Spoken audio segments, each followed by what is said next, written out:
the rank and I can go fast. I think your name's already on the agenda, but It doesn't, I'll do whatever, I had you on the first line. doesn't matter. I know it does, I'll just, that's fine.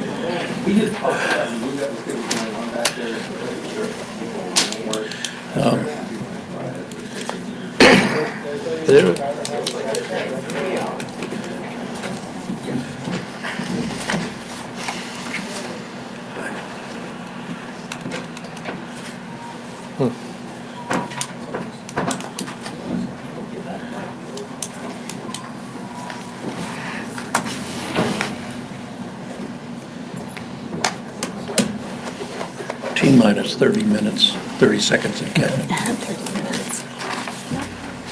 Depending on which clock you look at around here. That is true.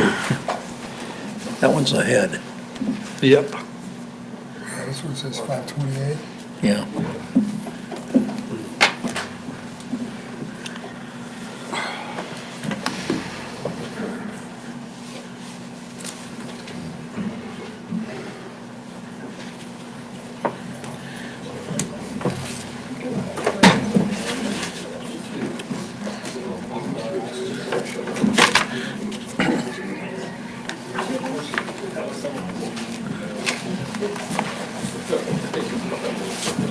Are the attorneys here yet? Do you know from the- Yes, he is. He's sent about the third row. Yeah, I don't know why I asked her when you're sitting there. that's okay. Yeah, he got here about 10 minutes ago. Yeah, I saw him walk in.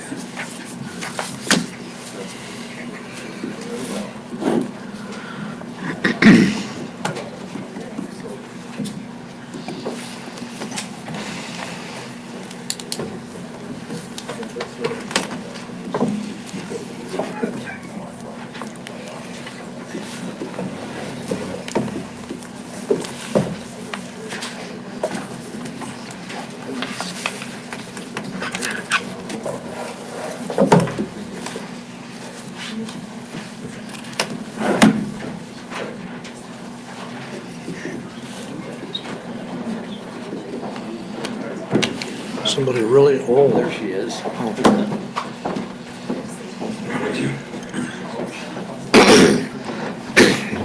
Soon she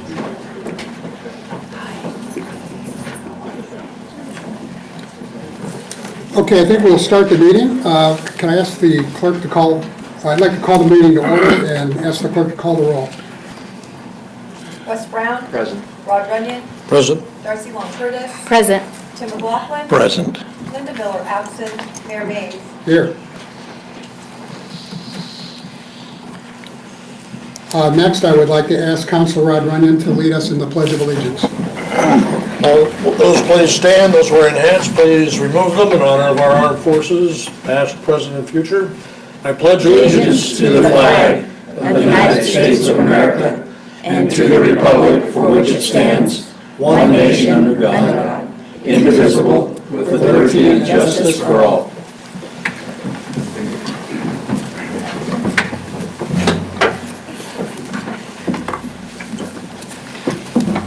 I've mentioned to a few of the city councilors that I'll be asking the city council to recognize section 7.1 of the city council rules, which states that before speaking, a council will ask the providing officer to be recognized. So to avoid confusion and making sure that all city council members feel that they have the right to speak, and I respectfully request that you raise your hands and be recognized, and I'll do my very best to call on you in the correct order.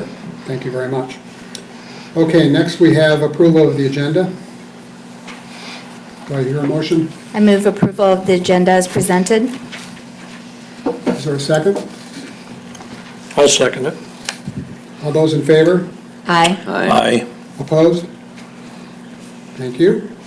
Next, we have presentations and proclamations, and I believe we have a Historic Landmarks Commission annual report.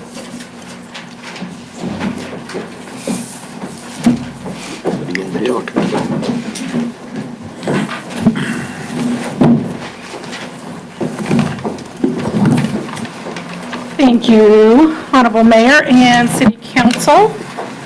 I think we just have one today. I actually would like to recognize one of my Historic Landmark Commissioners that is in the audience. It's Mr. Bob McNair. He's our Vice Chair. And I think Bob's going on 20-plus years in that role. So thank you. There are 5 people that consist of our Historic Landmark Commission, which thank you for coming and sitting through a meeting the other day. We also have our council representative, which is Mr. Tim McLaughlin. There he is. You moved. I moved. And then we have a new museum representative, which is Ms. Donna Lawrence. So in 2018, it was the city's 25th year as a certified local government. With the certified local government, we have opportunities to receive grants from the State Historic Preservation Office, and we were lucky recipients of a grant in the amount of $12,500. The grants included, in that grant, we included a virtual tour of our historic downtown, The Dalles, as well as our Preservation Month workshop, and it also includes continued staff support monies for Certified Local Government Program. The virtual tour of our historic downtown, The Dalles, we are in the process of working on now and anticipate within the next 90 days to have a product. The virtual tour will be providing an app, or creating an app that will be utilizing the historic walking tour map that the Chamber's been working on over the years and providing some instruction.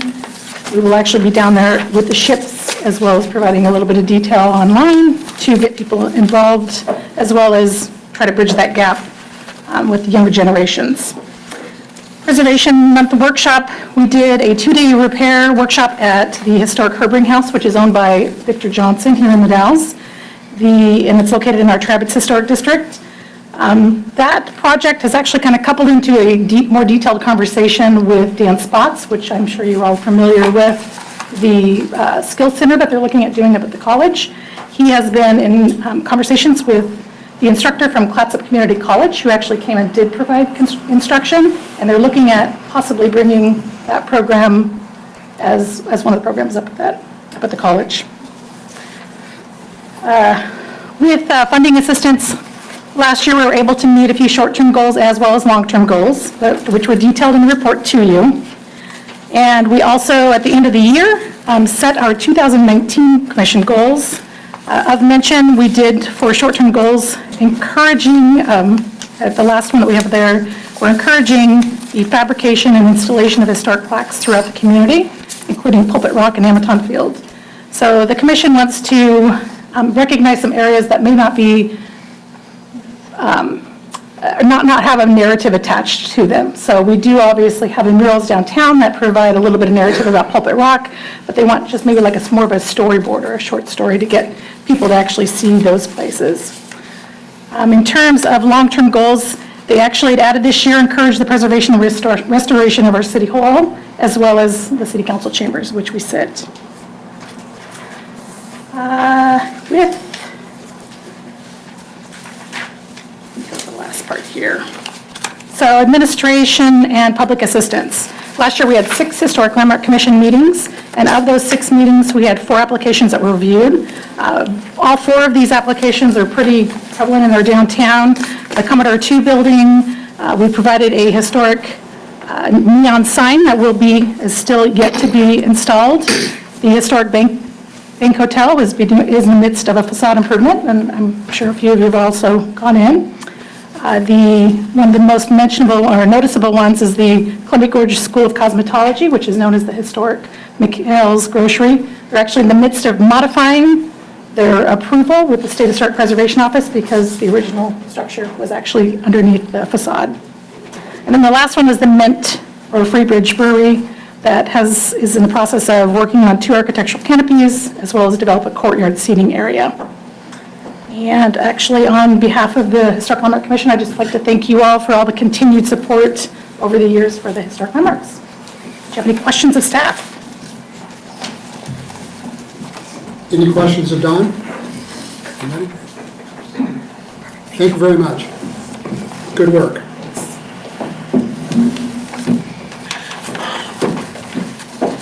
Okay, now we've reached the point of the meeting for audience participation. During this portion of the meeting, anyone may speak on any subject which does not appear later on the agenda. 5 minutes per person will be allowed. If a response by the city is requested, the speaker will be referred to the city staff for further action.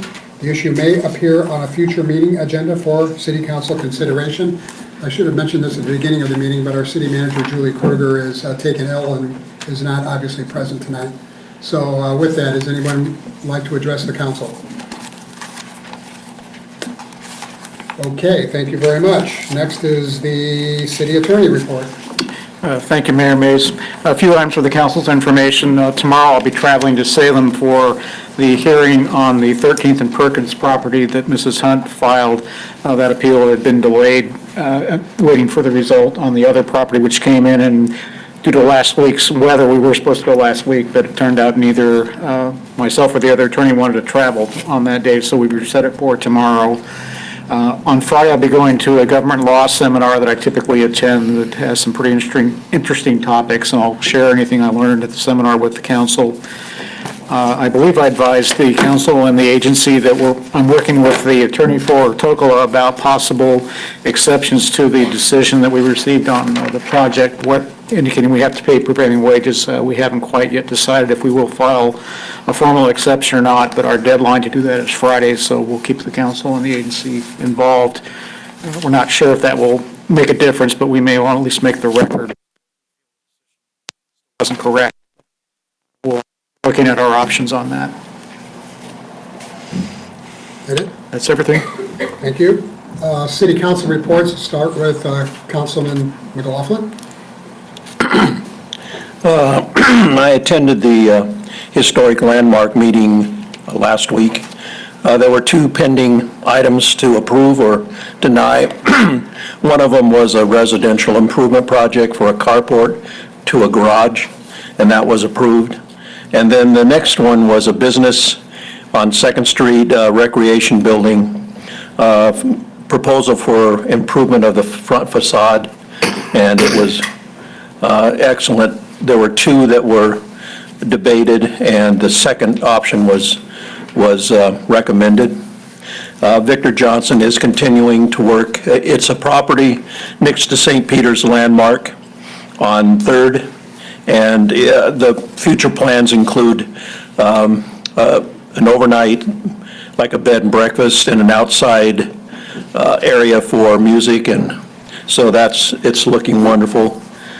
Also, one thing I'd like to mention is that caught my ear was the development of a application for walkarounds downtown, where people, as they walk by an application, that will automatically come on and tell them with audio text a little bit about that particular, which is very cool. That's the only report I have. The question I still will continue because I noticed that there was another accident at Cherry Heights and 2nd, so I'm back again asking, and every week I'll be asking about this, is the traffic control light at that intersection at Cherry Heights and 2nd by the new addition of AutoZone, and as you turn up to the left, and also as you turn left to go west. So we received a proposal from the traffic engineering firm that did our update to our transportation system plan. We accepted that proposal and engaged their services to do a study of that intersection, its safety history, and its current functioning level. Yes? They plan to, probably within the next 2 to 3 weeks, they said come out and do the field work. They want the weather to be a little bit better than it is now, so the traffic patterns are more closely to normal. We also don't want to do it during spring break, so they're beginning work on that effort right now, that analysis. What is the length of that study? Well, it's probably going to take them around a month and a half to pull together the evaluation of its current level of service and its safety or lack thereof history, accident history. Based upon that, we'll look and see whether it's worth authorizing. We've gone ahead and initiated a purchase order for the third phase of work, which would recommend improvements. All right. Will that include public discourse or input? The results we expect to bring back to the council, we had not anticipated reconvening, for example, the steering, or the advisory committees for the Right. transportation system plan. We plan to just do the analysis and bring the results to council for consideration. And then at that point, could we have some public input? All right, thank you. For those of you not aware, that was Dave Anderson, our Public Works Director, answering that question. Okay, Councilwoman Darcy Long Curtis. It's a mouthful. So I've been participating in the Blue Zones walking school bus, and I mentioned it last time, but I still encourage people to participate and contact Blue Zones if they're interested. It's only about 45 minutes of your time from 7 in the morning till about 7:45, and it's a very short walk to most of the schools, so I encourage you to do that. I attended, or actually I'm going to attend this Wednesday, a forum called What We Eat Matters up at the Readiness Center, and their flyer was in our packet. Looks like this, if anybody wants to look it up.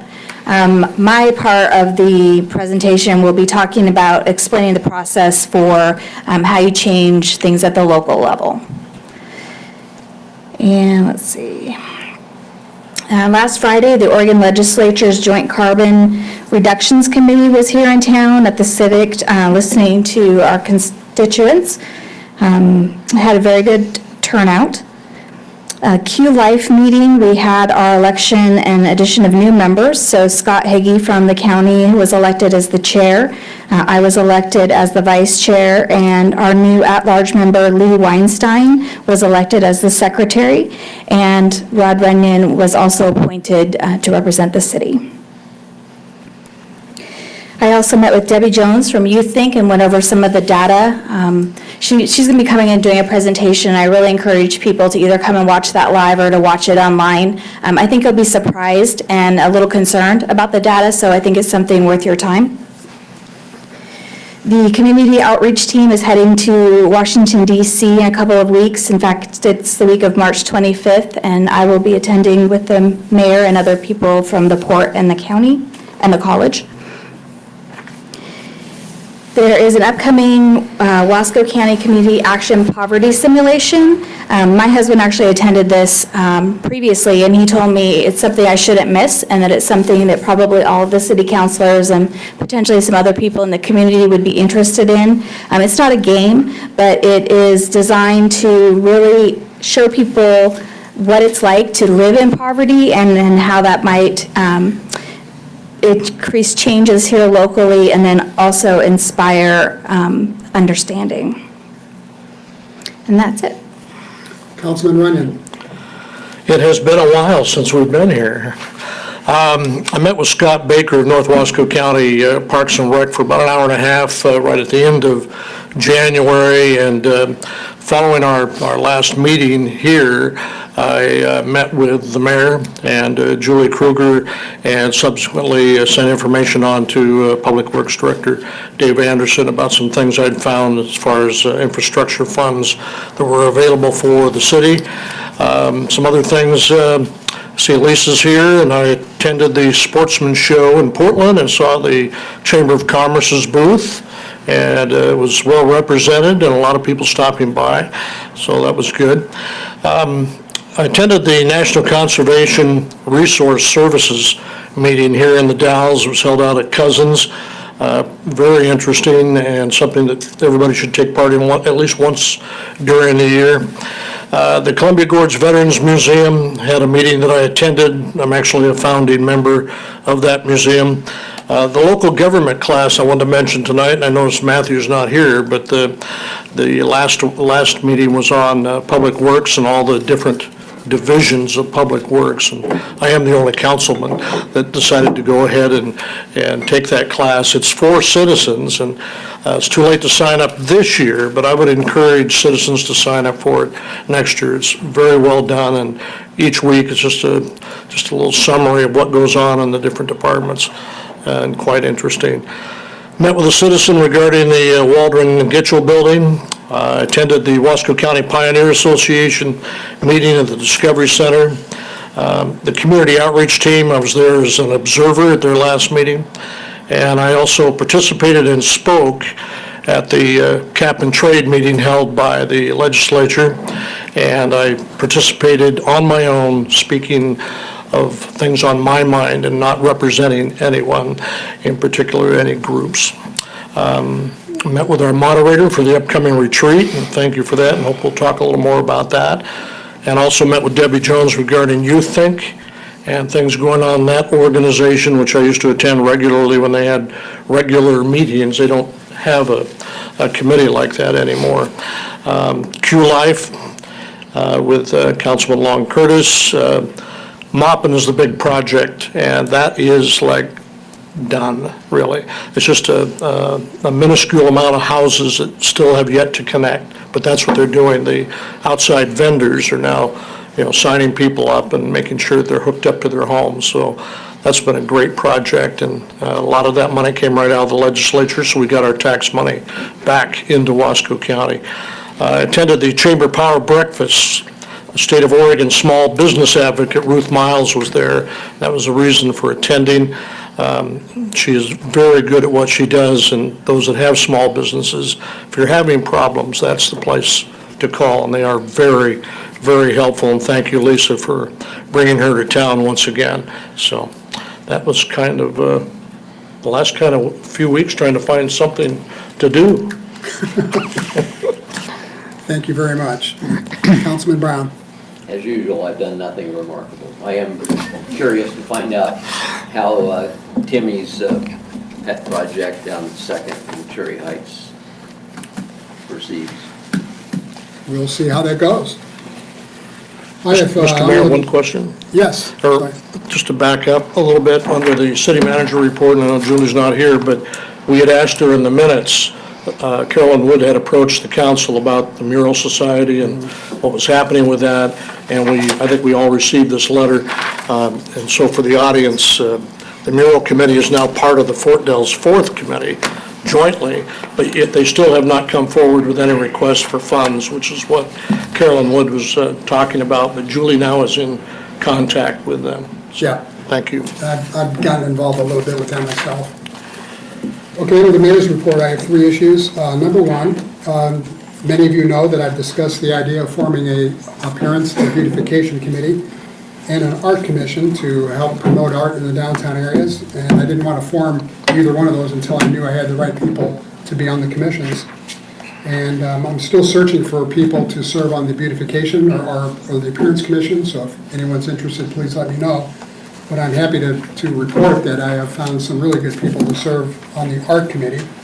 The Art Association has been extremely helpful in helping in this endeavor. And one of the things that came out of my meeting with them was why form another bureaucracy, if you will, or another committee at the city level? Why not work with the Art Association to achieve the goals of promoting art in the downtown? So that's, I think that's the avenue to go.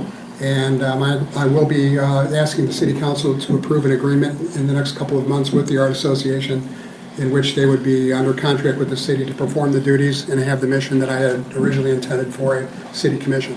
So that will be forthcoming to the city council in the near future. The second thing is, I noticed one of the council meetings that we had to cancel, we had our auditors were going to show up. And I believe we rescheduled them for March 25th, is that right? Okay, so they'll be here March 25th, but in looking over the audit for this last year and also looking at the financial reports that have been distributed by our finance director, I noticed that we had a good year last year, and we're also having a very good year this year. Our general fund balance is significantly higher than it was and has been in the past. And in order to reserve as much money as possible for next year, specifically for streets, I would like to respectfully request that the city allocate $50,000 to the Blue Zone project for this year, especially in light of the fact that Blue Zone did ask for that amount of money in this year's budget. They were not denied, but they withdrew their request because they didn't want to compete with Main Street and other organizations. Another reason I'd like to do this is because I believe very much in the mission of Blue Zone, and I'd like to see them succeed, and I think that this amount of money going to them would certainly help in that endeavor. So I don't know if a motion would be in order or yes, sir. Are you allowed to bring them a money motion and vote on it the same night? I don't know. It's- It sounds like this would be a suggestion to the Budget Committee and to the city manager also. I don't know. Well, I have whether- talked to the city manager about Okay. it. Yeah, I should have mentioned that before. Julie has been in council with our finance director too, so they're all in the loop on this. And as to the process, I just want to emphasize, I like to do it this fiscal year, so that would be before June 30th. So whether we put this on a future agenda, whether we vote on it tonight, doesn't make any difference to me. Yes, Rod? I would prefer a future agenda and like to see some data regarding, what that buys and what's going to happen with that money. Okay. That'd be all right? Yes, Councilman Brown?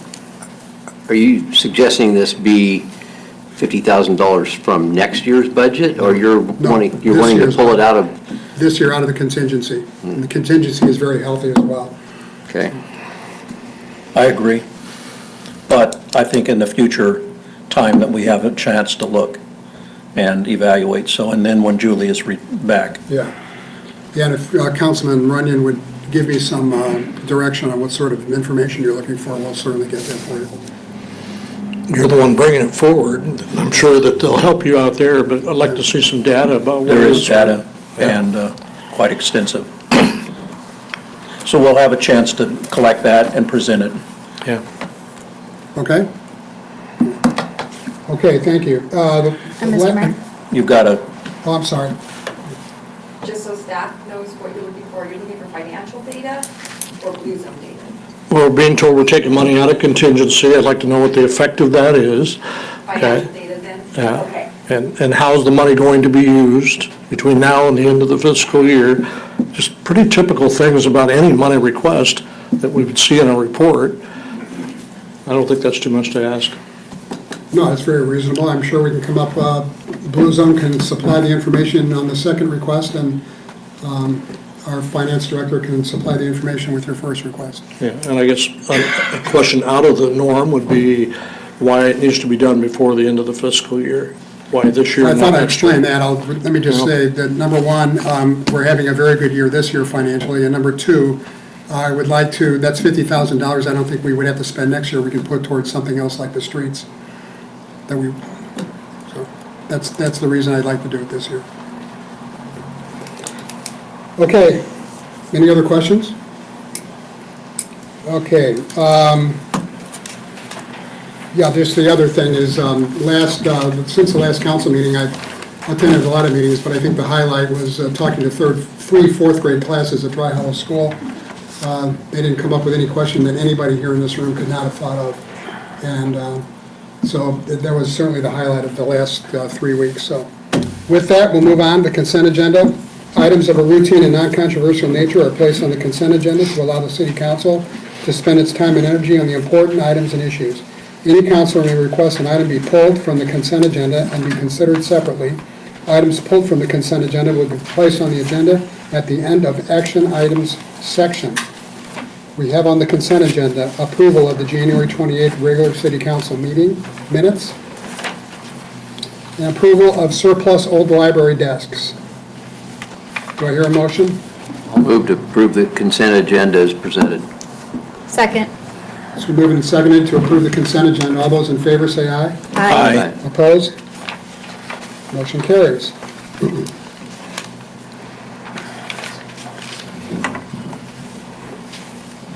Next on the agenda is approval of Resolution 19003, authorizing transfers of funds between various departments of the General Fund and State Office Building Fund of the City of the Dalles, adopted budget, making appropriations, and authorizing expenditures for fiscal year ending June 30th, 2019. Our Finance Director is here. Honorable Mayor, members of council, you have before you my budget resolution 19-003. This resolution would be authorizing transfers of funds between the general fund and the state office building fund.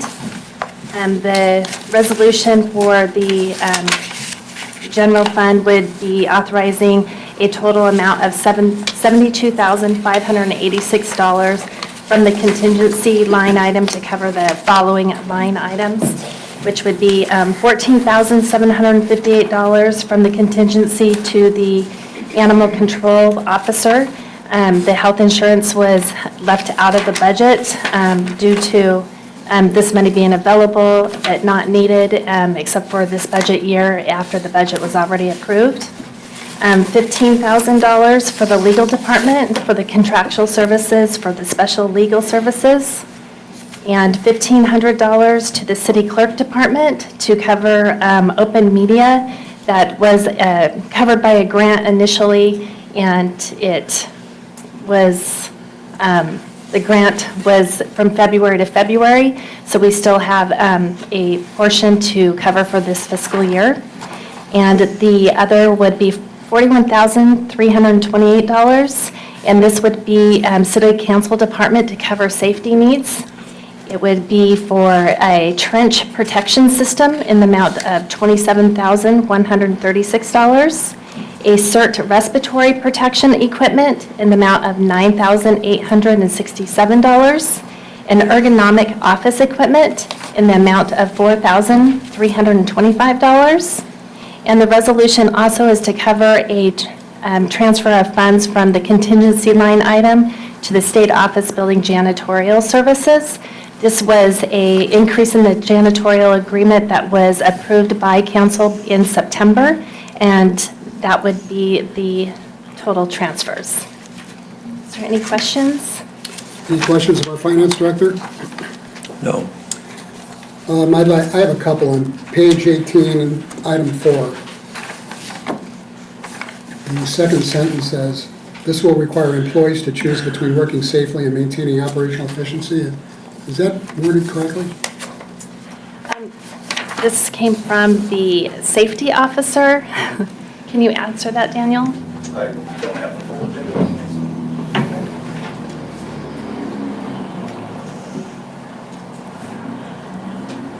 I think it's, if I may? Yeah. Since I was involved with this, it's allowing them to do both instead of choosing between the Ah. existing storing system.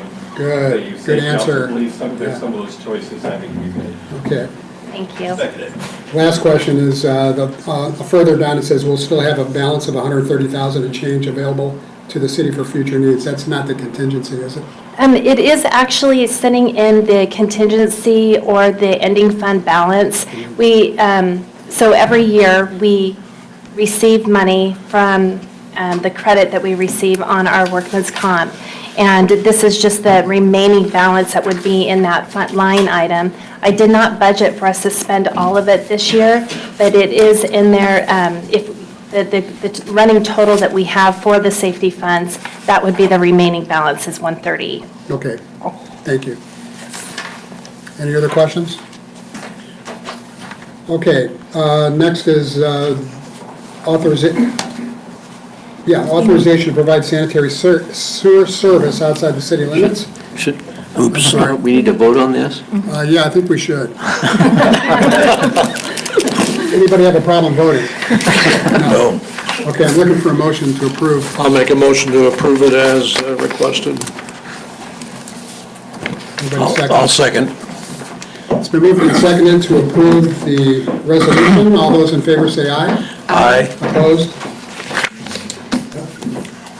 It passes unanimously. Can I, for the record, have someone at least give me the number of the resolution that you passed? 19003. Next, we have the authorization to provide sanitary sewer service outside the city limits to 833 Irvine Street West for new residential development. Our Public Works Director is here. Honorable Mayor and members of council, the city has received a request from a property owner at 833 Irvine Street to connect to the city sanitary sewer. This is property that's located outside the city limits, inside the urban growth boundary. I'm actually distributing a map now that might assist with understanding the location of this property. On the map, the city limits are the shaded green. The subject property is highlighted in yellow and has a star on it. You can see that while located outside the city limit, it is contiguous to the city limits. It's located within the urban growth area, which is the area ultimately expected to be included into the city at some point. The city currently has a sanitary sewer main in West 7th Street. So it would require an extension of about 250 feet of main to serve this property that is proposed for development of up to 3 residential properties. If this request to connect is approved, the city would construct the main extension and the developer would reimburse the city for those costs. The city's municipal code requires city council authorization prior to providing sanitary sewer service outside the city limits, and that's the request before you tonight. As far as the budget allocations, there would not be any cost to the city of providing this service because all the cost to extend the main would be reimbursed to the city by the developer. At the time they make connections, the property owner would be paying to the city a system development charge of $1,789 for every sanitary sewer service connected. And the properties would pay the out-of-city residential sewer rates, which is 1.7 times the in-city rates. Staff's recommendation is to authorize the provision of residential sanitary sewer service outside the city limits to the property located at 833 Irvine Street. Any questions for our Public Works Director? Councilman? You mentioned the SDC estimate of what that would be when the 3 parties are online, but as far as the amount that's going to cost to build the 250 feet, which will be reimbursed, but you don't say what the estimate is of that cost.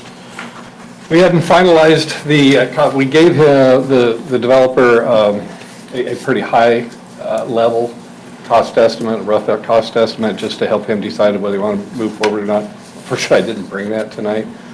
We haven't really fine-tuned it because we weren't going to spend that much time on it until we knew whether this council was interested in providing the service or not.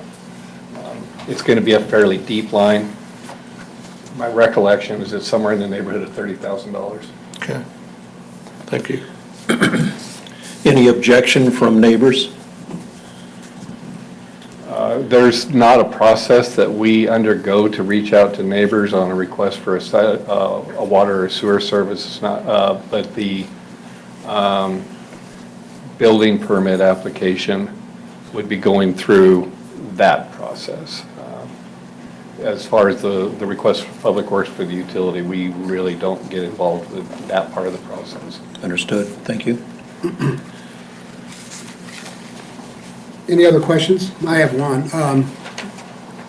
The practice is to require the homes to annex to the city. Well, they are going to be contiguous in the city.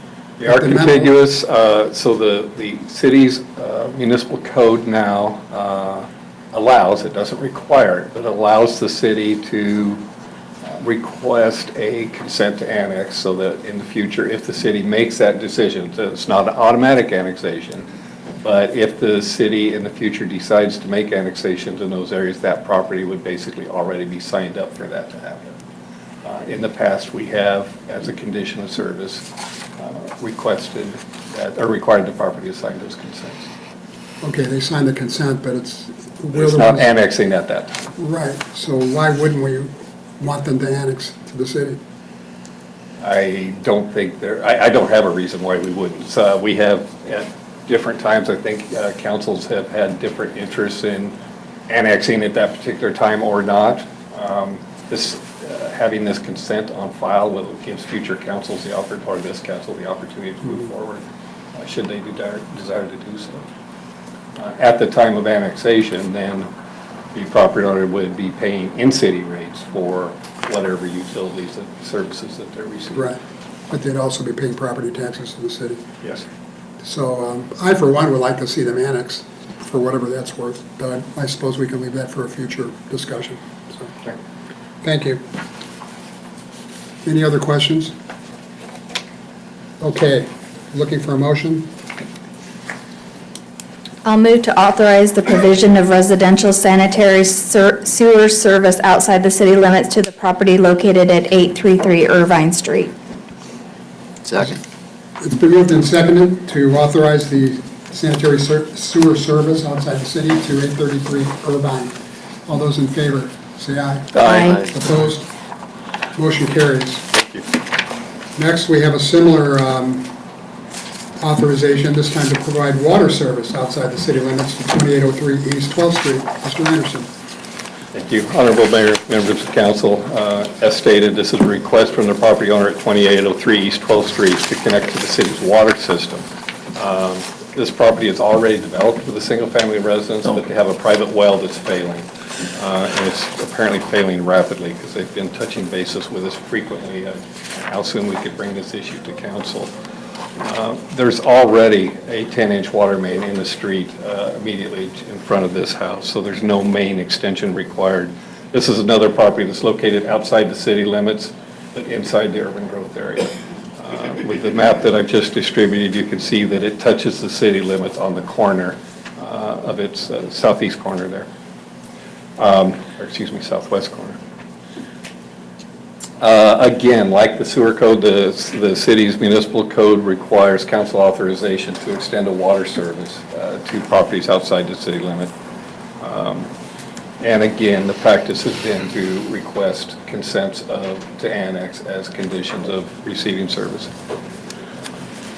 There's no cost to the city with this option. If approved, the property owner would reimburse the city for the cost to make the water service connection. They would pay a water SDC of $2,317. The staff report should actually say monthly water rates. Thank you, Councilor Brown, for pointing that out, rather than monthly sewer rates.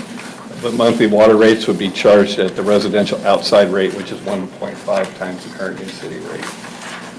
With that, staff's recommendation is that the council move to authorize the provision of residential water service outside the city limits to the property located at 2803 East 12th Street. Councilman Brown.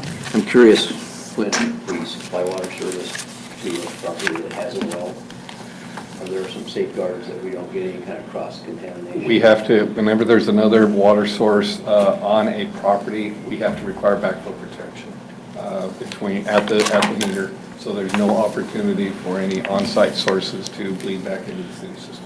Thank you.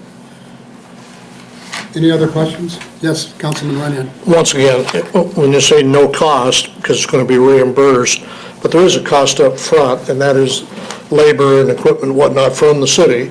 And if there was any struggle on the other end of getting that money back, it'd probably be nice for us to at least have an estimate or a range of what the 250 feet of pipe on the other one, or the meter. This one's typical cost. This one's going to be about 30 feet of water service pipe in the setting of a meter. Those have been averaging for us right around $2,000. Our current municipal code requires that the applicant prepay those fees now, funds now, after we provide them an estimate. And then any difference in the actual cost is either further invoiced by the city or refunded by the city, so that the applicant pays the actual cost. We've been averaging right around $2,000 for a water connection. Okay, thank you, that's good information. Any other questions? None. Just one. I noticed the corner of their property matches across the street, the corner of the city boundary. Is that considered contiguous? Gene? Maybe you can point on the map, I guess, where you're talking about, Mayor Mays, right there. Yeah, the southwest corner of the property touches the northeast. The corner connection Corner that can of the city meet the boundary, definition so- of contiguous? I believe it does. I think it's, I thought and I think- interconnection. and I think even Yeah, there's a and that language takes it about if there's water that sometimes separates it, that can still be considered contiguous, but it sounds like the property is actually physically connecting with our city limit line, so it does appear to be contiguous. There again, I would encourage us to annex that property as soon as possible. Okay, any other questions? None. Looking for a motion. Mr. Mayor, I move to authorize the provision of residential water service outside the city limits to the property located at 2803 East 12th Street. I'll second that.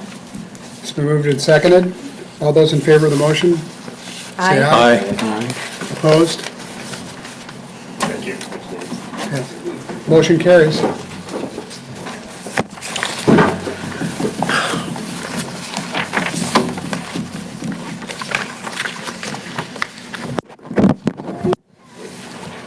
Next, we have a presentation by our Community Development Director, Steve Harris, and others on our housing strategies report and implementation status. Mr. Harris. Hey, Rich, Yes, can I suggest you maybe not lean into the mic quite so far? It starts, okay. isn't that what that noise is, Isetta? That rumbling noise? Can you turn it down? That was actually Dave. And Dave? Oh, you didn't have dinner yet?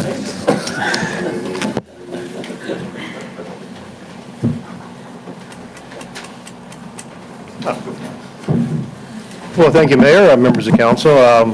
We do have a couple of different speakers this evening. Before we get into our presentation, I'd like to ask that Dave Peters come up and give you a background on our current CDBG home repair program. Dave is with the Columbia Cascade Housing Corporation. You may remember the city was an applicant this last year for this program with the assistance of Dave's organization. They're administering the program, so I'd like to give him opportunity to give you some details of the program and where we are, various loans and grants. Hello, Mayor, City Council.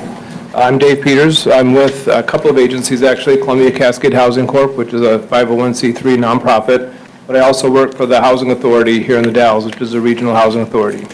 So just to kind of, whenever we get the chance, we try to talk a little bit about what we do. We do 4 lines of business through those organizations. One is the rental assistance, it used to be known as Section 8, it's the homeownership, or excuse me, the voucher program now. We send out just over $400,000 in checks to people who rent homes in the Gorge every month, so that's one of the programs. We do resident services for people that live in our projects and others as well. We do have about 400 apartments within the Gorge, both sides of the river in Oregon and Washington.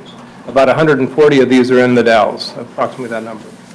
But what I'm here to talk more about tonight is the Home Ownership Center within Columbia Cascade Housing. I've been with that organization since, well, it started in about 2006. I joined it about 2009, I believe. We do counseling with that program. We do homeowner services, so people that want to get into a home, want to keep a home for prevent foreclosure. We do the repair programs, and we do a bunch of different things. So the repair programs, as I mentioned, we've been doing since 2006. Throughout that time, we've done just about $2 million worth of repairs in the Gorge. And we do that through 2 different ways. The City of the Dalles has participated with this in 2 different times. We've done 6, now 7 programs total, so 2 of those have been with the Dalles.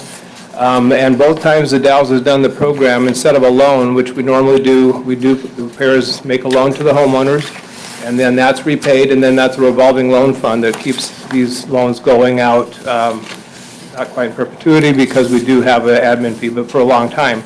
The Dalles did it differently, and it's appreciated that they did, because what that allowed us to do with no loan, we're able to make repairs on mobile homes and mobile home parks. So it still had to be home ownership, it had to be a homeowner, but they could be in a mobile home park, and there was no lien involved, so that allowed us to do that avenue. That's, again, what we've done both times in the Dalles programs. So I was also asked to kind of give a summary of what we've done. I think it was 84 homes that we've worked on in total. 35 of them through the various programs have been done here in the Dalles. Approximately 25% of those people earn less than 30% of the area median income. For a family of 4 in the Dalles, that's $25,100. And for a couple, this is just $16,550. So again, about a quarter of our people have been in those income areas. Approximately 33% of the homes have been families that are earning between 30 and 50% of the area median income. This would be a maximum of $29,700 for a family of 4 and $23,800 for a couple. And then the remaining families earn between 50 and 80% of the area median income. None of our programs, or all these repair programs, are required to be no more than 80% of the area median income. And that is $55,050 for a family of 4 and $44,050 for a couple. And then just to give you a little bit more of the kind of the different types of people that we help, approximately half the homes have had at least one senior in there, that's 62 and older. The majority of the work we've done includes new roofs, windows, heating, cooling systems, or repairs, either replacement or repairs to floors, plumbing, and electrical work.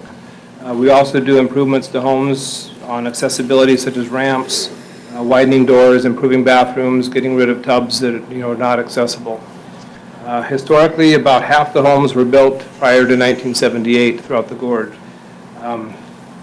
Currently, like I mentioned with this one now, we're just getting this underway. We're working on about, let's see, where was it? So we have a waiting list for this current program of about 80 homes. We're not going to be able to help that many. We can probably help about 40 if we have to estimate. The first five of the first 10 that we've worked on, the homes have been at least 50 years old.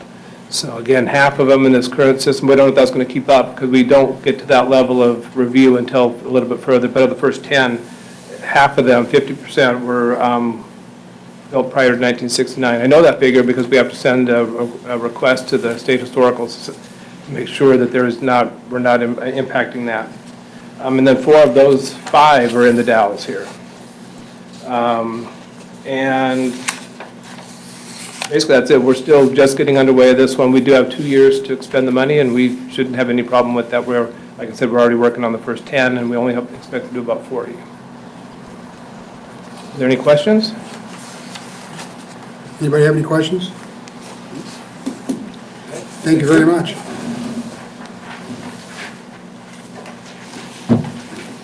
And I do have a slide presentation, so it may be a little easier to see some of these slides if we could dim these front lights. Was that okay? If I could ask our Human Resources Director and staff electrician. Now I can't see.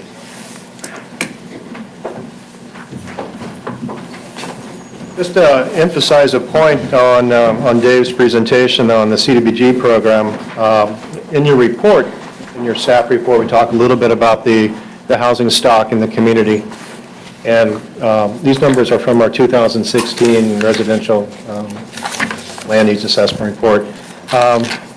We have a substantial portion of our housing stock was built before 1940. I believe it's about 28%. So as you know, that as homes age, your repairs, maintenance, upkeep is more expensive. So it's particularly important, since we do have a housing stock that's skewed on the older side, that we do invest in programs such as the CDBG program and partner with Dave's organization. So once again, thanks, Dave. So this evening, there's a couple different things I'd like to do. I prepared a presentation that speaks of the public meeting that we held last November at the Senior Center on HB 4006.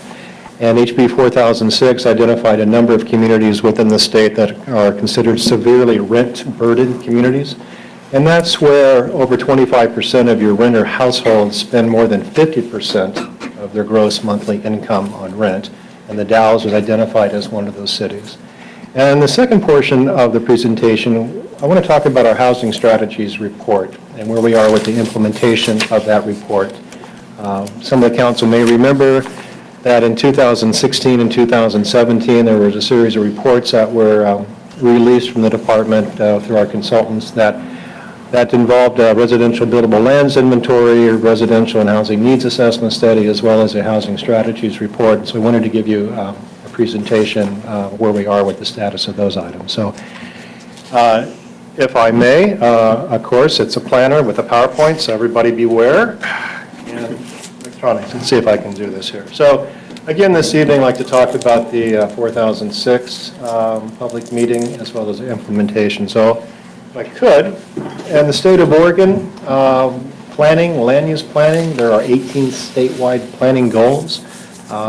Number 10 is housing, and that's kind of the overriding state policy or goals towards housing, about planning for housing, accommodating various housing types within each of your communities, your existing and projected needs. A couple of recent legislative acts. In 2017, Senate Bill 1051, and I believe in your report I transposed those numbers. It came out 1501, but it's actually 1051. And that dealt with local jurisdictions and your various development codes, identifying certain clear and objective standards for residential development, permitting timelines, density and height, as well as ADUs, accessory dwelling units, as well as affordable housing and data collection efforts. So we are currently in the phase of implementing those requirements with our current development code. And then one of the, this HB 4006, part of the topic this evening, enacted just last year. Like I said, it identified a number of communities in the state where they were considered to be severely rent burdened, and the Dalles was one of those. So these numbers came out in 2016. At that time, 33% of the renter households in the city were identified as paying more than 50% of their household income on rents. That would be 700 households out of 2137. Those are renter households. Again, these are 2016 numbers. And what it does for, if you are identified as a severely rent-burdened community with a population of over 10,000, there's an extra set of requirements that kick in. And those would be to conduct a public meeting, like the one that we had last November. And then at that meeting, we need to ask the participants or the attendees basically 4 questions or discussion topics. What would be the causes of having severe rent burdens in your community? What are the consequences? What are the barriers?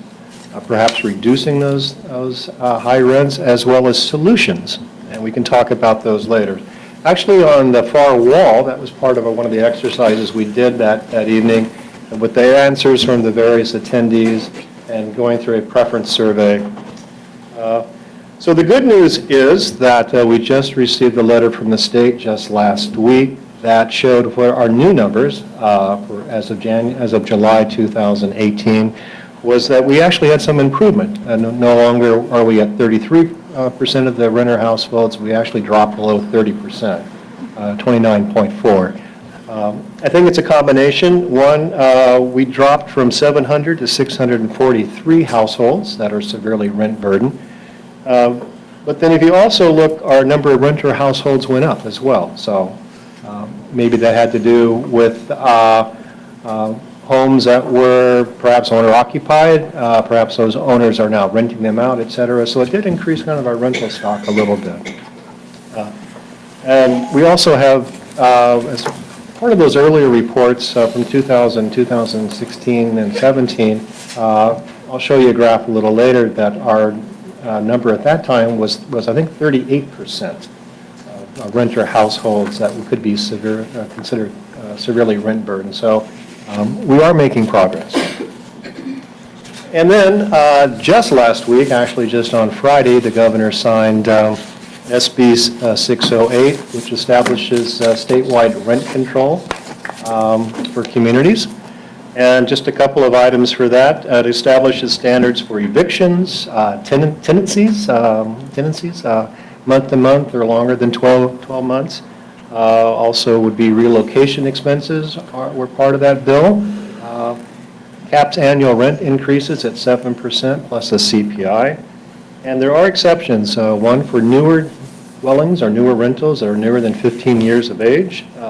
Units that are subsidized do not have to comply with the 7% caps. I thought that was a little odd. As well as if you're a new tenant moving into a rental unit, that landlord can raise your rent more than 7%. And then it does provide for some enforcement as well. So mentioned about the statewide planning goal number 10 on housing. So how do we implement that at the local level? How do jurisdictions implement? Well, we do it through a couple different ways. Through the city's comprehensive plan. That's a text as well as a land use map, land use plan. Originally adopted in 1994. It's been amended a couple of times since, most recently in 2011. We also have Title 10 of the Dallas Municipal Code, the land use and developments, basically your zoning ordinance, your development standards. The zoning, there's a zoning text as well as a zoning map. I think there's a copy on the back wall that's either the land use plan or the zoning map. I mentioned the housing reports that were conducted a couple of years ago. Residential buildable lands inventory, residential and housing needs assessment, and the housing strategies report. These are all various reports required by the state that if a local jurisdiction at some point wishes to place an application in to amend the urban growth boundaries, And for us, that would be the urban growth boundary as well as the urban area boundary through the National Scenic Act. So as part of that housing strategies report, it included various implementation items, making certain amendments to the code, et cetera. And so we asked the consultants to take that portion, that chapter of that strategies report and create a separate implementation document. We called that an implementation roadmap. It's essentially a table that lists the various items and ranks them a priority, high, medium, low, also gives them a short, midterm, and long-term objective. And so that's what we're doing right now.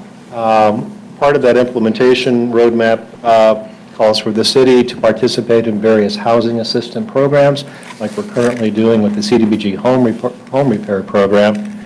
And it also calls for a series of code amendments. So phase one, we contracted with the consulting firm that assisted with these earlier studies, Angelo Planning Group. We've gone through public meetings. We've gone through public hearings at the Planning Commission. We are now waiting for these items to be scheduled for a public hearing before the City Council. Included within this first phase, we did use a technical advisory committee that we had used for some of the previous housing studies, so we wanted to keep the same people that had been involved in the previous reports as we worked through with these code amendments. So again, we've had completed the public meetings. We had a public workshop in, I think it was July of last year at the Civic Auditorium, and then also the public hearings at the council level. So phase two, this is just getting underway now, and we were fortunate to receive a state grant for this work through the Oregon Housing Planning Project. So we went back to the implementation roadmap, saw those code amendments that were ranked maybe a second priority or maybe longer term. And so now we're working with a new consulting firm and also with our technical advisory committee. We've had a couple of committee meetings on this item. We have yet to schedule those public hearings. Under the terms of our grant, we need to have it's called a hearing-ready draft by the end of June. So I would anticipate that we would have Planning Commission public hearings and City Council public hearings scheduled for this summer and fall of this year. So just briefly, where we are now with these code amendments. Phase one, we were looking at making some changes to the city's development regulations for ADUs, or accessory dwelling units. The size of those units, maybe increasing the size a little bit, and also perhaps increasing the number that you could have on any one lot. Currently, you're allowed just, I think, 600 square feet per ADU and one ADU per lot. And the trend now in the industry and the profession is increasing the size of the ADU, so I believe we're going up to about 800 square feet. And then for the higher residential zones, the medium and the higher density, going from one ADU to two ADUs as part of those code amendments. And we are amending some of the standards that we have in the code so they are more clear and objective per that new state legislation. And there was also some state legislation on residential care homes and facilities. Where our code reads now, I think they're considered an accessory use or something like that, so we wanted to make those changes. And then also, per that new state law, affordable housing. We have to identify an expedited review process for affordable units. And for phase two, the work that is just currently getting underway now, we're looking at developing standards for cottage clusters. And if you may remember back several years ago, cottage cluster is the new term for what used to be called like a courtyard apartments or courtyard bungalows, where you may have a center community parking area and you'd have individual bungalows around a center court. Now they're called cottage clusters. And so that's become more popular, kind of a trending in the higher density zones. And so we want to address this as well. And then also development standards for multiple family dwelling units as well. And those needed to be cleaned up a little bit. And then affordable housing incentives, also what has become more of prominent for incentivizing affordable housing is to look at your parking requirements and perhaps having a lower parking requirement for an affordable unit as the way to take land that would be used for parking, for instance, and perhaps have a lower parking ratio instead of maybe 2 or 3 units, 3 spaces per unit, maybe having only 1 space per unit or 1.5 spaces per unit, something like that. That is, could be controversial, I think. There could be a differences of opinion. I think you would see that in areas that have greater access to public transit.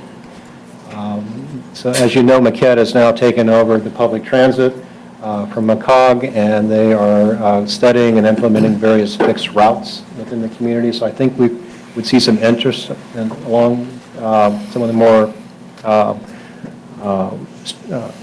the collector streets, the arterial streets, et cetera, that could have some transit capability. And then density and height bonuses as well in order to encourage affordable units in those higher densities. So that's work has just gotten underway. And if you may remember this from the buildable lands inventory, this is the aerial of the Dalles that I refer to as our Jackson Pollock, I'm sorry. If the areas that we want to look at that show partially vacant and vacant property is in yellow and green, and there's 2 predominant areas. One is in the west side of the community in this area, and the other area is in the eastern. And so the partially vacant is a yellow, and kind of the light green chartreuse is the vacant. And so again, this is for residential development. In the west side, it's mostly flat ground. You have some infill abilities, and you have some large lot vacant land. On the east side, you've got some hillside constraints to work into that as well. So this is what we have currently vacant. Again, this is in 2016 for residential properties. So these are the tables. The one on top says projected capacity on vacant acreage inside, outside city limits at the various residential densities. So the one on top, this table, includes that vacant plus the partially vacant residential land. And a partially vacant residential lot could be considered maybe it's a 15,000 square foot lot, maybe a 20,000 square foot lot, and it has one dwelling on it. So it could potentially be subdivided. You could create additional lots. So there is some additional capacity on that lot. So if you were to take a look at the bottom, inside city limits, outside the city limits, you come up to a potential number of units at about just over 3,600 residential units within the city limits in that area within the urban growth boundary on vacant or partially vacant property. And if you're looking to see how the makeup would be of this potential capacity, about half of that, about 1,800 units or so, would be in your high-density categories. If those were to build out, I think they would change the character of the community. We're predominantly a low-density community, single-family. And if you look at where a lot of the low-density potential property is, we have vacant acreage in the city and also outside the city, so about 1,350 in that. That's kind of an academic study. When you do one of these, you look at vacant and partially vacant. And if this was the best of all possible worlds, all that partially vacant land would be built to its maximum density as well as the vacant. So we asked the consultants to take a look at only the vacant acreage. So if you've got that one house on a 15,000 square foot lot, we would consider that as developed. And we would take it out of that vacant acreage category. So that's what the bottom table shows us. So if you do that, if you only look at only the vacant land now, that basically drops that number in down to about 1,600 plus or minus. So I think that may be a more realistic build-out of current vacant land, vacant residential land in the community. But then again, if you were to take a look at the details, with the high-density property, again, in the city and outside the city, you're looking at just over 700 units. The medium density, it's about, I think about 140 plus or minus. And the low density, it's about 700, I think maybe 760. And if you, that's a lot of the property that's outside of the city limits, that's your low density. So these are what the numbers came out of the residential, buildable lands inventory. So if you look at just a pure play on vacant property, you're looking at about 1,600 units. Again, assuming that those densities would be met. And that's not always going to be the case. If there could be site constraints, there could be other, on-site amenities and things like that for projects. And so, again, it's a kind of an academic exercise if you would actually be able to build out at those units. But that could be the capacity that we currently have. So if we're looking at, this is what we did last year. This is one of the reports now that we're required to file under this HB 4006. So this is for calendar year 2018, and we took this data from the State Building Codes Office. And for 2018, we permitted a total of 47 homes, 47 dwellings in the city. And again, detached, were 25 of those. We've got a couple of townhouses. We've got a couple of duplex units. And 10 of those are manufactured housing. And I think we're about 10%, maybe a little more, of our housing stock is manufactured housing in this community. So it is a significant source. It's also a significant source of owner-occupied housing at those lower price points. And then in the year before, we had 46 homes permitted. But this number down here is quite telling. Again, out of these homes that were permitted, they go through the city, go through a building permit process, and then they go to the building codes, and they go through the actual building permit, construction plans, inspections, et cetera, et cetera. For year 2018, only 4 were actually received their C of O, certificate of occupancy, or their final inspections during 2018. And according to those earlier reports, we've got a 20-year demand of just under 1,800 units in this community. That's based on past growth rates as well as future residential growth, based on job growth. So we need about 90 units per year just to meet what we think is a forecasted demand for the next 20 years. And so we're right about half of that, and we're way down the line with only 4 of those getting actually completed and occupied. I think this last year was perhaps, a little aberration perhaps. We had a number of homes or permits that were coming through towards the end of the calendar year, and then running in with weather delays, et cetera. We had a changeover with our building codes here in the community, going from a COG to the State Building Codes Division. There were some delays in the inspections and the permitting for those units. So I'm hoping that, it's my understanding the county is now going to be taking over that function. So my hope is that once the county gets their program up and running the next year or so, and I hopefully will be getting back on track and won't experience those delays in permitting inspections. I think perhaps another reason is just the nature of the community itself, and that we're somewhat removed from a larger urban area, so we rely mostly on local contractors and developers for residential development.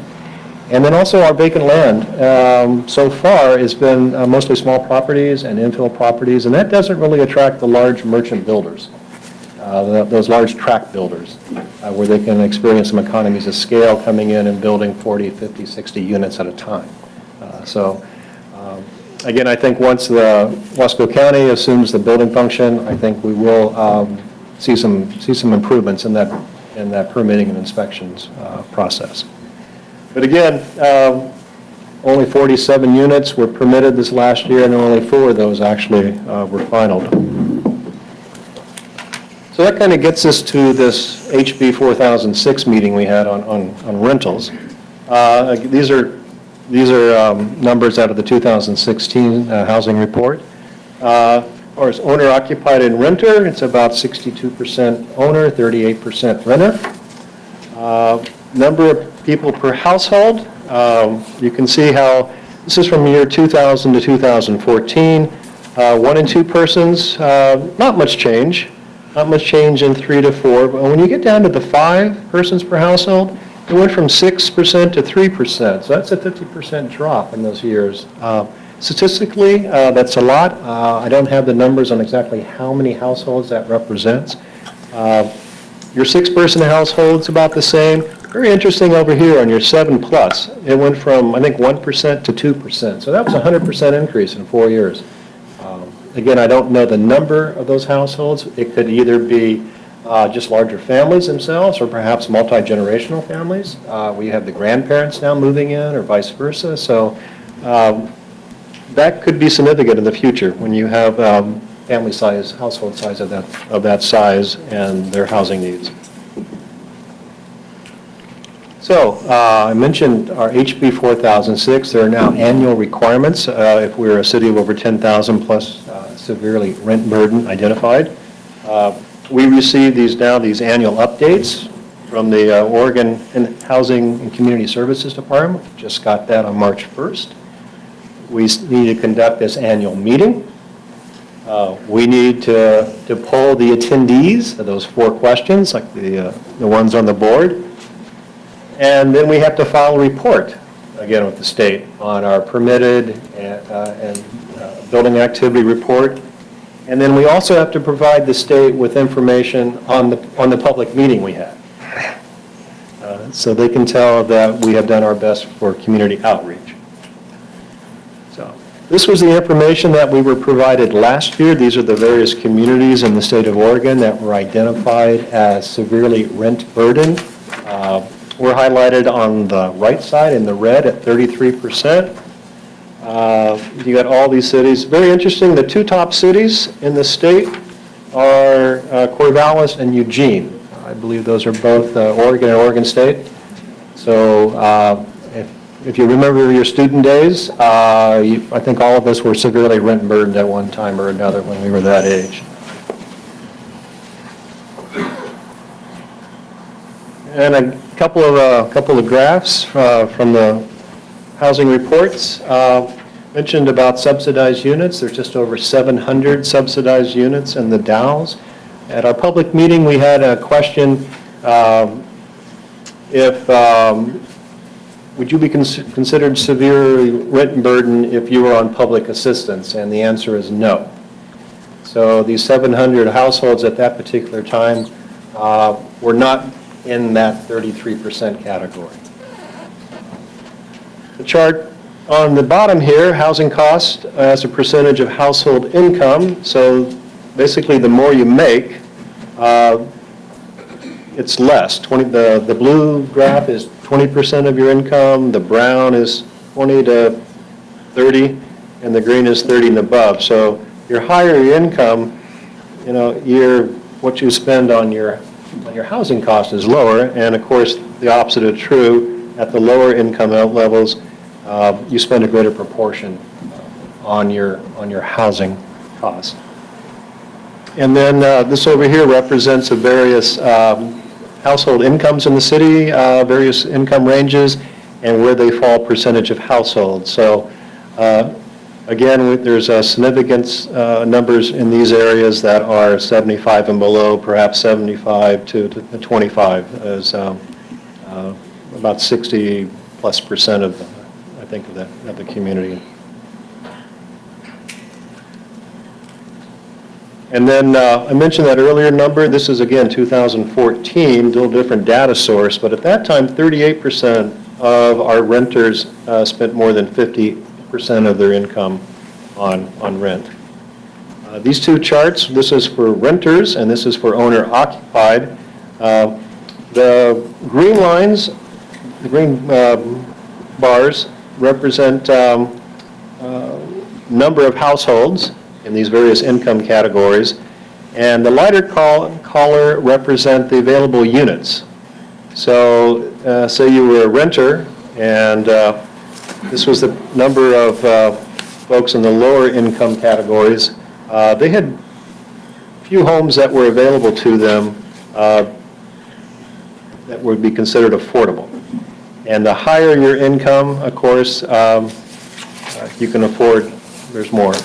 Interesting statistic that came out of the report was that for the owner-occupied, for these income levels at this end of the range, there were fewer units, which meant that there could be an opportunity for some higher income owner-occupied housing to be constructed in the city. It's kind of an unmet demand in those income categories.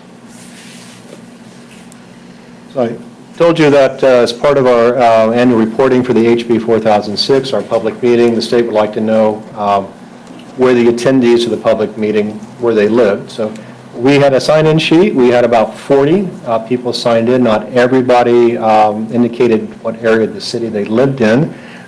We had it at the community center, which is there in the Cherry Heights area. So out of these individuals that signed in, we had a majority were in Area 2, and Area 1 and Area 3 both represented the same. So again, since perhaps the next public meeting we have, we would hold it in a different geographic area of the community. And this was some interesting data that just got in a week or so ago. This is fair market rent for fiscal year 2019, so it's fairly new. And this represents, fair market rent is defined by HUD as in your 40th percentile. It's not the median rent, it's the 40th percentile, so it's a little lower. So we wanted to identify Wasco County, Hood River County, and Klickitat for studios up to 4 bedrooms. And this is what that fair market rent is for those units. Interesting, and this over the last year, Wasco County, for 2-bedroom, jumped up nearly 30%, fair market rent. Similar for Hood River County, nearly 30%, and for Klickitat, less than 10%, as an increase in your fair market rent for those 2-bedroom units. And they could be apartments, or they could be homes or townhomes, et cetera. So this kind of gives you an idea of just what the ranges are for fair market rent. And again, this is fairly new data. Little footnote there as well. In 2016, we had 33% of our renter households spent more than 50%. Again, that number dropped to under 30 for a couple of different reasons, I believe, just last year. So, like I said, for our public meeting, we conducted an exercise with the participants. I think we started the meeting with a little over 40 people. We presented a number of slides on the development review process in the city. We gave a lot of background on these housing studies. And so by the end of the evening, I applauded everyone who stayed. We still had about 20 people, plus or minus, that participated. And we asked them 4 questions. And what we did this exercise where one of the staff was the scribe, and so we presented the question on what was the causes of severe rent burdens within the city. And those are the sheets on the back page, and so as people gave their answers, people spoke about it, and they kind of agreed yes and filtered it out. So we wrote everything down, what they said for each one of these areas, and then we ranked them, and we use this, what's called this take dot exercise, where when you go through and you finish with your questions and the answers, and then you give everyone a certain number of dots, 5 or 6 dots, tape dots, and then everybody goes up to the various sheets and they rank them themselves, and And these are the results. The colors don't mean anything, it's just the number of dots. So we had a couple of ties.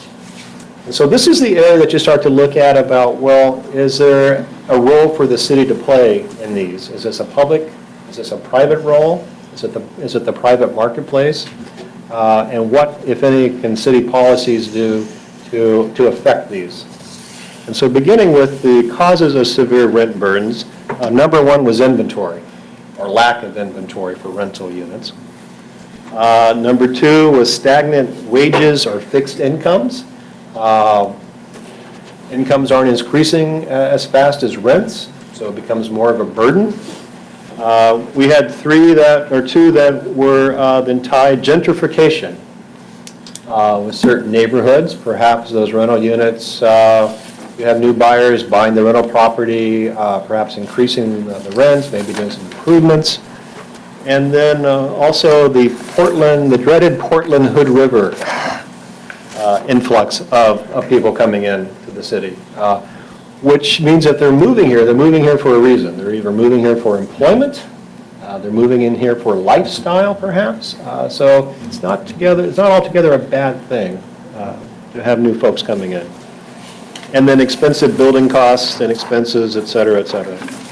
So what are the consequences of being severely rent burdened? And number one answer was food insecurities and health.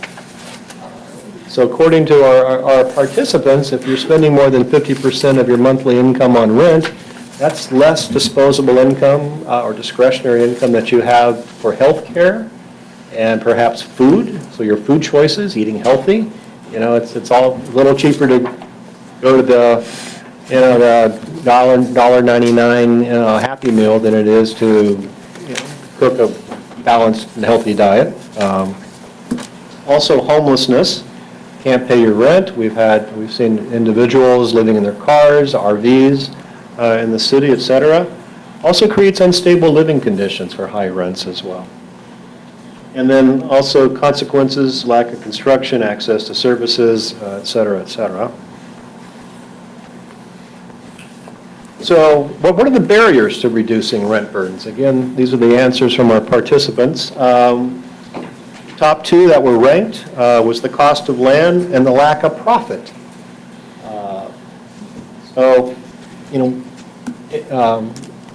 Developable land is increasing in the city as a way to, that's just a factor in your cost of materials in building residential. And also the availability of the land. Again, we mentioned that a lot of it is infill properties, infill parcels as well. And then the age of housing stock and the maintenance costs also, that's a consequence. You're paying a lot in rent. You're not going to have a lot even working with your landlord to keep the rental unit up. And then some of the possible solutions, again, there's the answers from our participants. The top two that tied were taxing large corporations. I think that meant having some kind of a local tax or an assessment that could then be placed in some kind of a housing trust fund, for instance, that could help offset development costs for affordable units. And perhaps having affordable housing for specific incomes. Again, those would be rent-restricted incomes, perhaps through a nonprofit, either rent-restricted for rentals or perhaps resale restrictions if they were for sale units.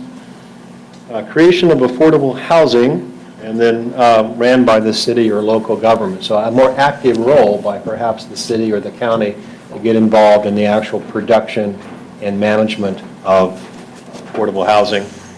And then enterprise zone for housing. Now, that was kind of creative. You know, we have an enterprise zone for residential, for industrial and commercial based on job creation.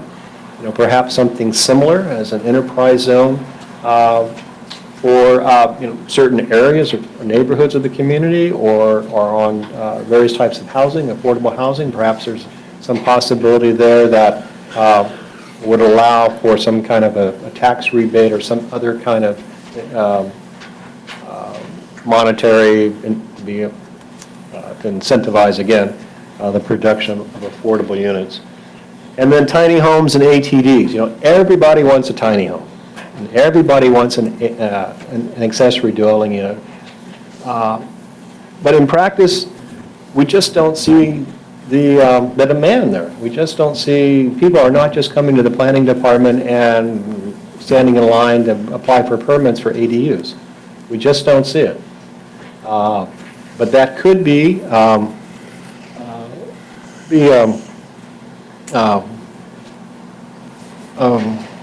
really helpful or a positive to supply, again, for affordable units.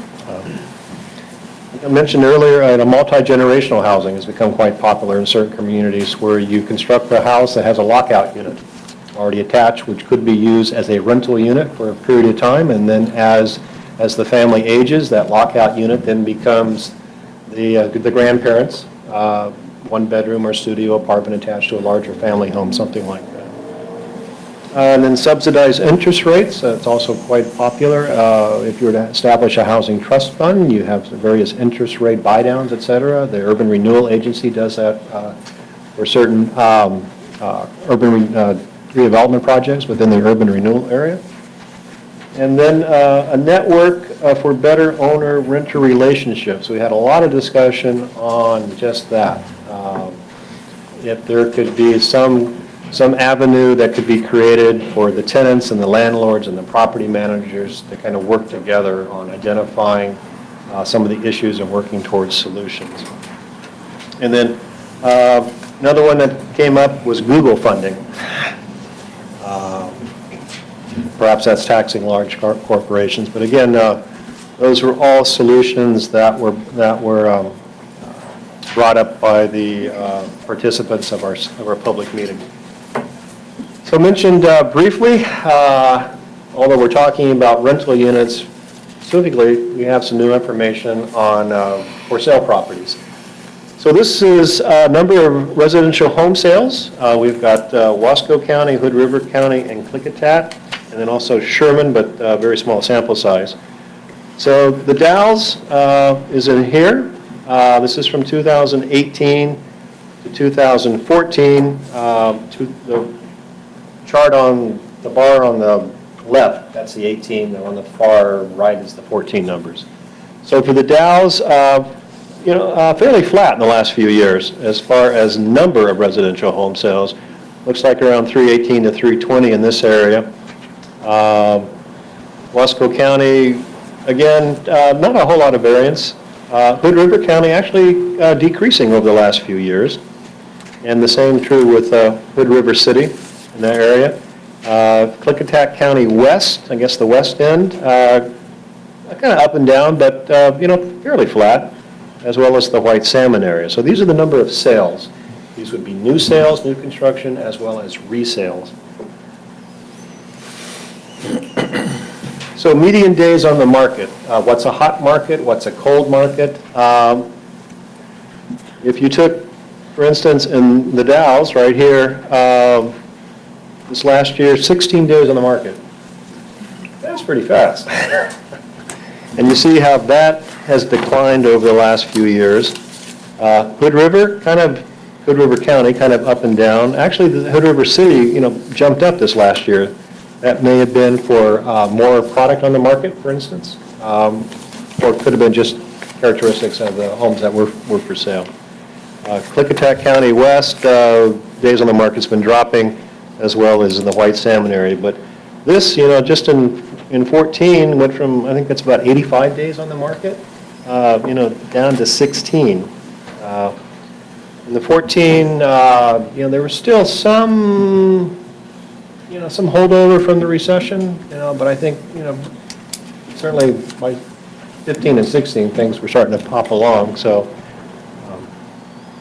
median days on the market. So here's the median price. And I'm afraid to say that it's moving up.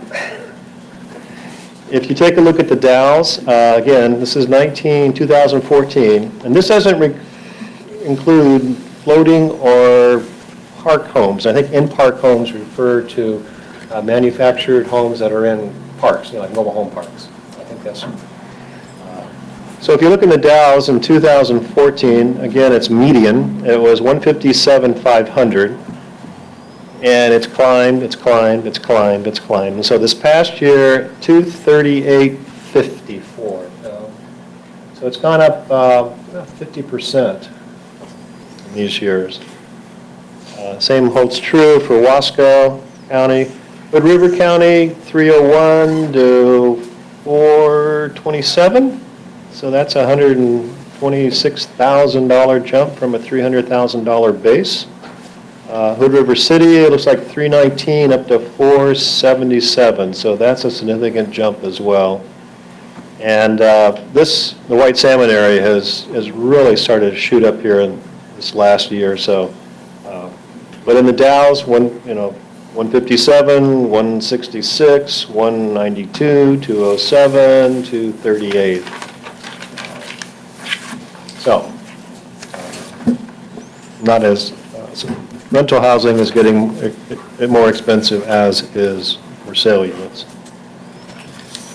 So what's next? So why are we here? Right now, like I said at the beginning, we're going through phase 2 of our development code amendments. Had a discussion with one of our state representatives last week whether to apply for another state grant for the more phase 3 of the code amendments. Their suggestion was to wait until we make it through phases 1 and 2 to see what gets adopted and what doesn't get adopted, and then revisit them again. So that's what we'll be doing. Evaluation of surplus city-owned properties. Last year, the council asked us to inventory city-owned properties. We've gone through that list. We've come before the council a couple of times, identified properties that we considered surplus. We had adjoining property owners that were interested in purchasing those properties. Usually they were just remnant pieces, old right-of-way pieces, et cetera. We've looked at that list, and there were a few properties that were identified that would be suitable for residential development. And I think we've had discussions with the Columbia Housing Corporation about possibly donating those properties to them, to allow them to construct housing that would be affordable, either rental or for sale. So, that's one thing that we can do at the city level. The others continue to participate in the home repair program. It's a $400,000 program for these 2 years, and that money goes a long way. Again, we have an older housing stock, so that's helping to keep those units either in the rental market or in the home ownership market. I mentioned our urban renewal agency. We do have assistance programs. We're focusing lately in the downtown as our urban renewal area. We work with or are working with a couple of developers that wish to bring a mixed-use product into downtown. Retail, commercial ground floor with residential above. And so they've requested assistance for either market rate or below market rate units, so we can continue to do that. And then again, we can continue to work on our housing strategy report and various strategies for affordable or workforce housing. Again, that'll be additional conversation here at the council level for that. Working with our local and regional partners, mentioned Columbia Cascade Housing Corporation. We also work with MCED, Mid-Columbia Economic Development District. They're out there promoting the region for economic development, so is the port. And so to allow us to get a better handle on what type of jobs they're going to be creating, then we can be able to project what type of housing that those workers would demand. And this implementation, this annual HB 4006, I'd like to come before the board, the council, as long as we need to, as long as we're considered severely rent burdened, and report back on our public meeting. And then it's the all-encompassing other. So now this is kind of where we'll need to have this discussion with the city council at this policy level on what other actions or programs or policy the council believes that the city has a role in and give staff direction on what we should go out and be looking into and reporting back. Again, on what, to identify the role that the city would want to take in the production of workforce or affordable housing and how to address those issues. So, with that, Mayor and Council, that concludes our presentation. We do have one individual from the Oregon Food Bank. I believe they do have some comments. You can either take time now and hear those, and we'll move on. Thank you. My name is Caitlin Seifrid. I'm an AmeriCorps member working at Columbia Gorge Food Bank in the Dalles. And we just wanted to bring the voices of people experiencing hunger to this discussion of the severe rent burden. We know that according to MIT's living wage calculator, 2 full-time minimum wage jobs in Wasco County doesn't cover the cost of living for a family. So this leaves many people to make impossible choices between housing, basic needs, and food. So this is the statement of one anonymous resident in the Dalles who's been impacted by this problem. Quote, "I'm a single mom living in the Dalles, and I feel like I'm the face of the new homelessness. The increases in rent and lack of housing options over the years in the Dalles have caused me to struggle financially, and in the past year I lost my home. We had to move in with a family member because a full-time job here is not enough to pay the rent and bills for me and my kids. In terms of assistance, I'm stuck in the middle where I technically make too much to qualify for many programs, but I don't make enough to actually afford to live here. I've been told that if I quit my job, I could get assistance, like a housing voucher, but I want to keep working. I don't think I should have to choose between keeping my job and the opportunity to live in a house. My living situation now is stressful and unstable. It's depressing. I know that it has affected my kids. I want people to know that this is happening in the Dalles. It can happen to anyone. We can't control everything that happens in life. I know many single moms in the community that are in the same situation. Not having a home changes who you are. It makes you feel like you aren't good enough and chips away at your self-esteem. I feel like I have no options. I was not able to attend the city meeting in November because it conflicted with my work schedule. It did not seem like the meeting was accepting public comment, so I feel as though my voice has not been heard by the city." That was her statement. I wish she was here tonight to give a public comment, but she didn't want to come forward. So as the food bank, we just want to underscore the real consequences of the housing problem, and they include and extend beyond the people who are living in tents and on the streets in the city. And we want to also underscore the importance of involving those people who are dealing with the consequences in the discussion of solutions that Steve is mentioning.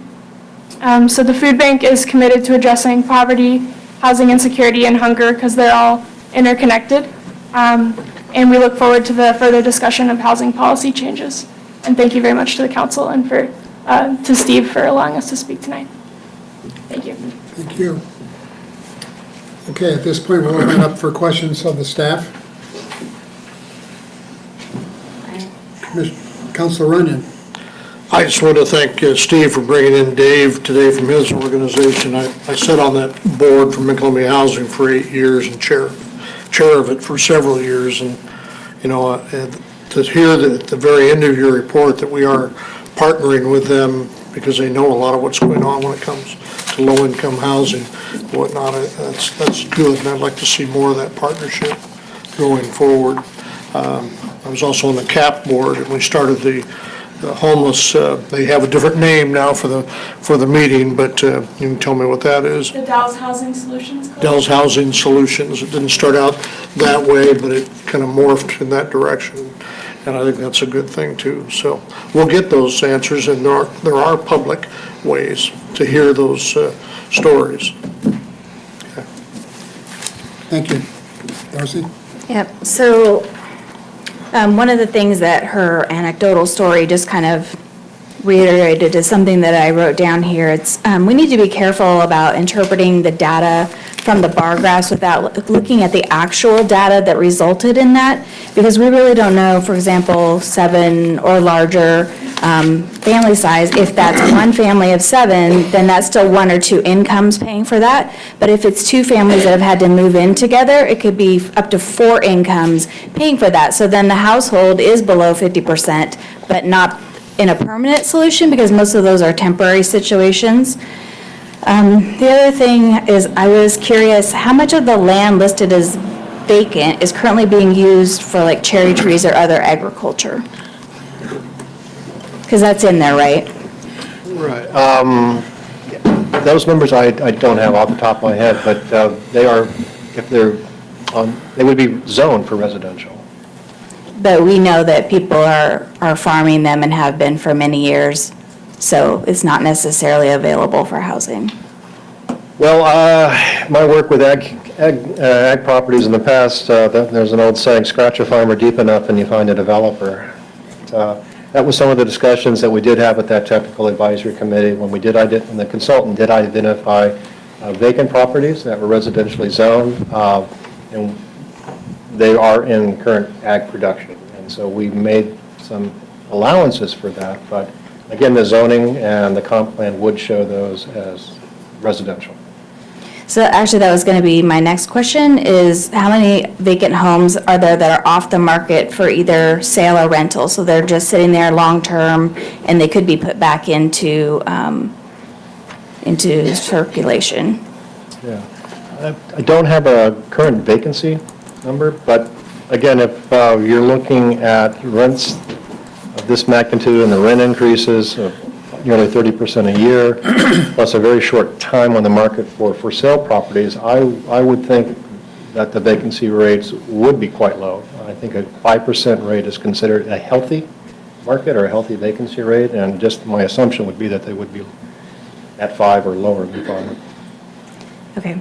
And just a comment that I wanted to make in general, not toward the staff at all, but I just want to point out that building is heavily influenced by the economy, and we can't assume that the same average number of housing units are going to be built per year. So yes, we might be saying that 90 per year gets us to where we want to be, but we might not build very many this year, and a whole bunch more might be built in the future. One of the things we're running into at Urban Renewal is right now things are just not penciling out, and so you know, things will change. We're due for a market correction, I believe. No one has a crystal ball, but we need to just be cognizant of, just because something is the way it is today doesn't mean it's going to be in the future.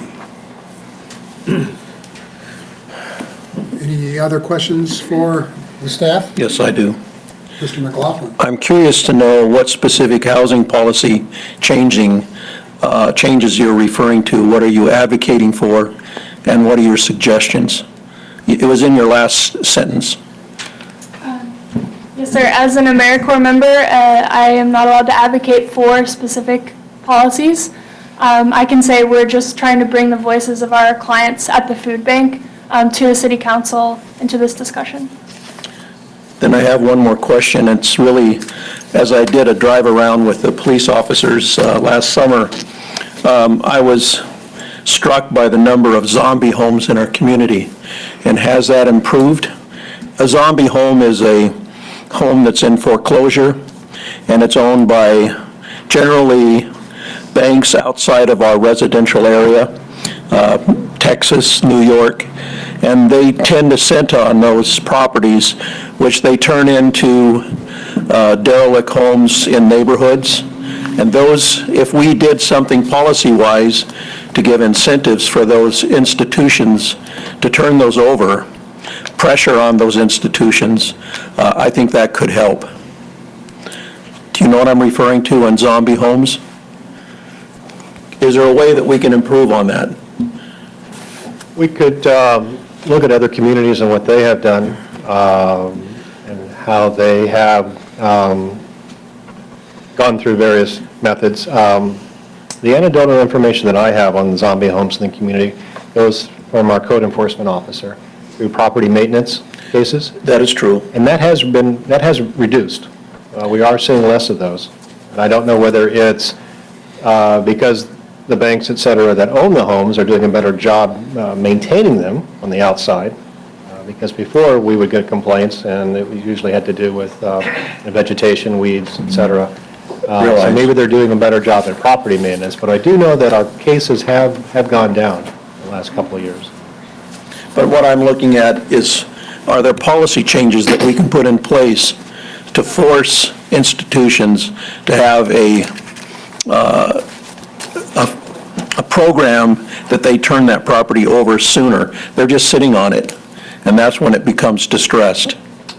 That's an excellent suggestion. Again, I'd like to look at some of the other communities that I agree. that have been hard hit, Las Vegas, for instance. Some of the Southern California cities in the high desert, the Palmdale, Lancaster, they had hundreds of homes that were vacant. And I agree, and I think that that's part of the policy changes that we as a council could make that would have an impact on housing in the Dalles. That's it for me. Do you have a follow-up? I did, actually, I was just going to say, one of the things we could look at is like a vacancy tax for long-term vacancies to reduce those. I like that. Any other questions?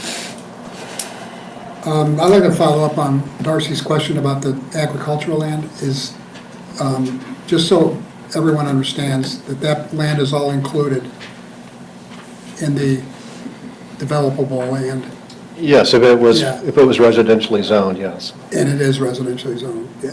And I appreciate what you're saying about developers and farmers, but there's really nothing on the horizon that would lead anybody to believe that farmers are ready to develop their property. I mean, is it, okay, just wanted to clarify I that. think it's on a case-by-case basis, Right. but yes, again, if it's currently residentially zoned, it was included in that buildable lands inventory. Okay.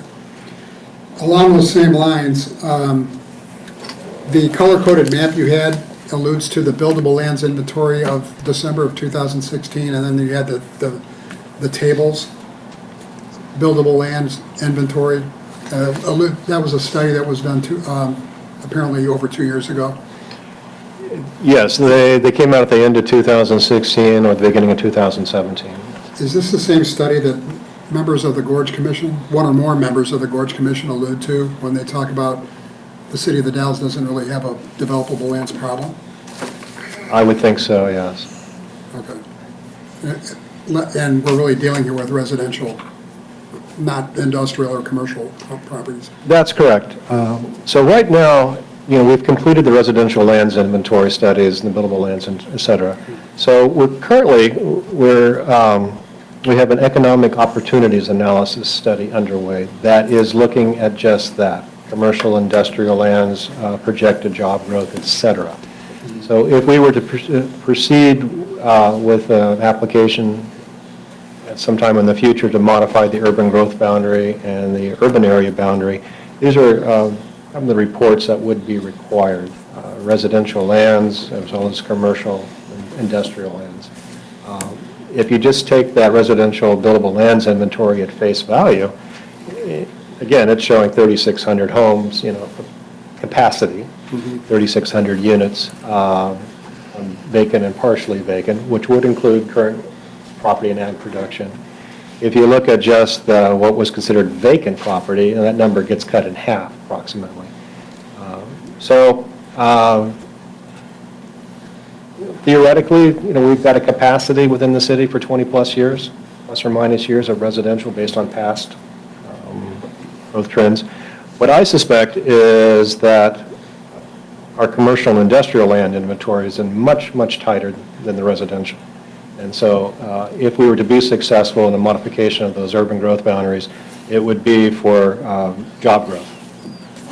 And I would also suspect that on a regional basis, that the Gorge Commission and other entities involved in the management plan update of the Gorge would look at Dallesport and the capacity that Dallesport has to absorb not only residential properties, development, but also commercial and industrial lands as well.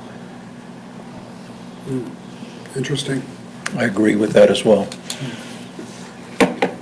Final question, if I heard you correctly and saw the graphs correctly, the number of people that are